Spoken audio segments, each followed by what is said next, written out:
LifeLock, how can I help? The IRS said I filed my return, but I haven't. 1 in 4 tax-paying Americans has paid the price of identity fraud. What do I do? My refund, though. I'm freaking out. Don't worry, I can fix this. LifeLock fixes identity theft guaranteed and gets your money back with up to $3 million in coverage. I'm so relieved. No problem. I'll be with you every step of the way. 1 in 4 was a fraud-paying American. Not anymore. Save up to 40% your first year. Visit LifeLock.com/podcast. Terms apply. Excuse me! Taxi! Come on, what are you doing? This is the 77 WABC minicast. Let's go to the state of Tennessee and our good friend, Representative Tim Burchett.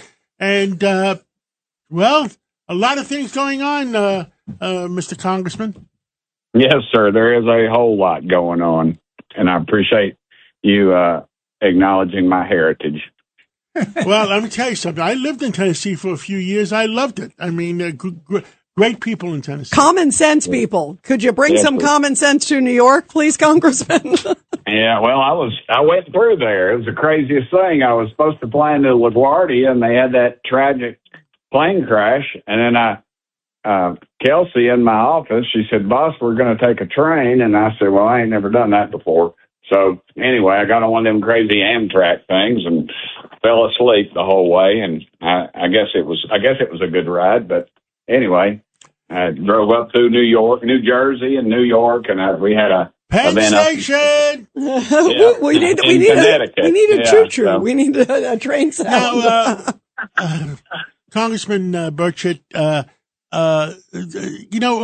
me and you always talked about some of the investigations going on in Congress about UFOs, and it seems like one of your major generals that testified was missing in action.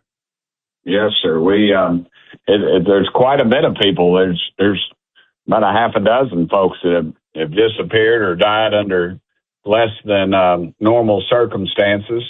And I think something's going on. Are the Men in Black back? I don't know if they ever left. I had a meeting one time. You'll love this. I can't really say who it was with, but I had a meeting with somebody, and they brought a person in to talk to me about the UFO issue. And then there's a guy sitting in the back, and I said, well, who's that? And he said, he's not here. Oh, wow. So tell us who these guys are, because I was seeing, Congressman Burleson. Because they're scientists, right? What happened with this 2-star general after he testified? That's interesting. Yeah, tell us, because that's frightening. He's the guy that had a lot of nuclear secrets and was allegedly the gatekeeper. And I've been told by several sources that he was the gatekeeper for the UFO stuff. And of course, his family says, "Oh, he didn't have anything to do with UFO," but these people are people of honor. Well, they didn't want to die either.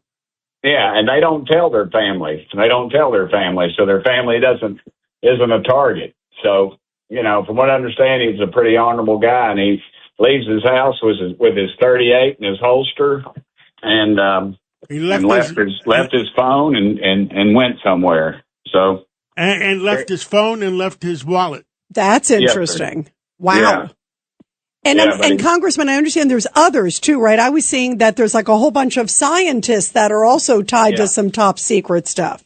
Yes, ma'am. The lady that disappeared, she had a lot to do with the metallurgy, the top secret metallurgy that we use in some of our missiles and stuff. I mean, it all just kind of fits together. And it's a very small fraternity. And anytime one of them, something happens to one, the others take note of it. And I was briefed this past week, and I'll just say that group is very nervous. They are very nervous about what's going on. You mean they learned their lesson? Nobody else is going to talk about what's going on? No, partially that, and you could make some of them mad where they do. But again, and I had a conversation with the president about it. I just said, look, it's just, I don't know if it's little green men or flying saucers, but America deserves to know what we're spending all this money on. And NASA comes out, somebody at NASA came out and said, well, we don't have files on any of this stuff. We're not keeping any files on this stuff. And I thought, well, what was that stupid meeting I had to endure where you told me that they've got stuff, but they don't know. I mean, they've got data and they don't even know what it means. Don't know what it is. Everybody's telling a different story and everybody's trying to cover their butts. And it's just going to take a president to say enough is enough and put the information out. That's the only way we're going to get this stuff. John F. Kennedy tried to do that and see what happened to him. Yes, sir. Yes, sir. You are correct. I know that. Yeah, a lot of people have told me that. And, we've had several, they said that when they told Jimmy Carter the truth about what was going on, he broke down and started crying. I've talked another fellow. And they never told President Trump during his first term because they just didn't want to do that. Well, and I was in a meeting, too, where a guy said to me, he said, Congressman, the president really is on kind of a need-to-know basis. And I just thought, the arrogance, first of all, and the power that these people have that are government officials, they ought to be telling us the dadgum truth is what they ought to be doing. And I don't know unless Trump's the guy, if anybody's got the guts to do it and the gumption, but the problem is you got to get him. He's got to know what questions to ask, and I'm probably not the one to ask or to look where they're going. And there's a lot of congressmen. Well, let's come back to the planet Earth for a few minutes. All right. What else would you like to tell the American people on down at back on Earth? Well, the Senate. I wish the Senate leadership. I don't blame the rank and file senators because all it took was 5 senators to send Senate home, and that's what they did. And they didn't tell them the truth about what was in the bill, and they went home and they cut a deal, and that deal was basically to tell the American people to mind your own business and that they didn't like Trump and they didn't like the House and they sure don't like transparency. And then if I was in the Senate, I'd be looking for some new leadership. But that's just me. I'm not in the Senate, and I guess I'm not one to tell them other than I'm a voter. But this is ridiculous. The Save America Act, President Trump's very, very well crafted piece of legislation.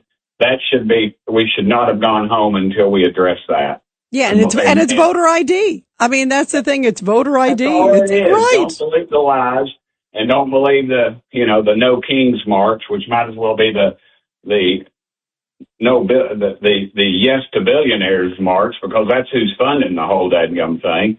And it's just, to me, it's just a thumb in the nose at Trump and the House and the House leadership. And thank goodness Mike Johnson, he had some real guts in what he said and what he did, because they didn't even tell him. He's the Speaker of the House, and dadgummit, they didn't even tell him that they were ducking and running. Wow. And so, and like I said, don't blame the rank and file senators because it's not their fault.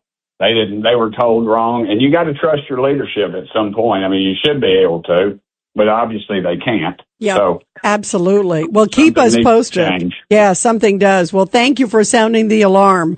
We appreciate it. It's always so great to talk with you, Congressman. We love having you here. Thank you so much. Ma'am.